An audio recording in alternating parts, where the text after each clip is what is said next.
Inovasi baru dibuat jajaran kepolisian Polres Buleleng sejak sepekan terakhir.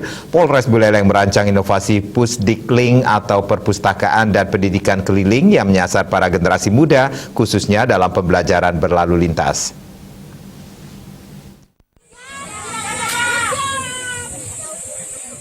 Salah satu upaya menumbuhkan minat baca dan pengenalan budaya berlalu lintas, jajaran Polres Buleleng di era kepemimpinan Kapolres Adrian Pramudianto mulai melakukan terobosan terbaru.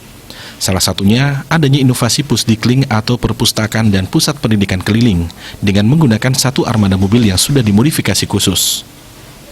Armada tersebut berisikan buku-buku bacaan, sarana pemberian edukasi terhadap anak-anak melalui media elektronik, serta edukasi secara virtual tentang lalu lintas. Salah satu tempat perdana dikunjungi adalah Desa Kubu Tambahan. Anak-anak yang notabene masih usia sekolah terlihat sangat antusias menyambut armada Pusdikling ini. Tidak hanya membaca, para anak-anak juga disediakan sarana permainan untuk mengasah otak para generasi muda ini. Tangkar pasang. Senang nggak ada kegiatan ini? Baru pertama kali nggak? Baru pertama kali berarti ya? Tadi ngapain aja diajarin? Diajarin lalu lintas sama diajarin Menggambar ya? Kapolres Buleleng, Adrian Pramudianto yang menyempatkan diri memantau kegiatan tersebut mengungkapkan, kegiatan ini murni menumbuhkan budaya membaca untuk anak-anak di Kabupaten Buleleng. Nantinya, masyarakat Buleleng diharapkan teratur berlalu lintas serta meningkatkan pengetahuan dan informasi bagi anak-anak yang berada jauh di luar perkotaan.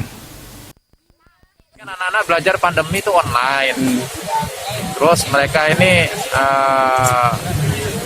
terbatas terkait dengan sarana fasilitas online itu, jadi mulai dari handphonenya, laptopnya, belum sinyalnya. Terus begitu saya pengen yang masyarakat anak-anak ini kalau udah besar itu paham lalu lintas dari kecil itu loh. Makanya saya inisiatif buat seperti ini supaya anak-anak dari kecil belajar tentang lalu lintas. Nanti sudah besar tuh sudah nggak perlu kita kasih tahu lagi, karena pendidikan lalu lintas sudah dari dini. Kalau zaman dulu kan saya belajar lalu lintas tuh pada saat setelah punya SIM itu loh. Jadi awal mulai dari itu saya inisiatif membuat inovasi seperti ini.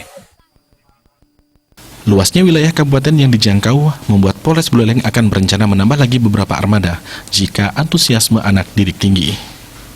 Komang Yuda, Bali TV.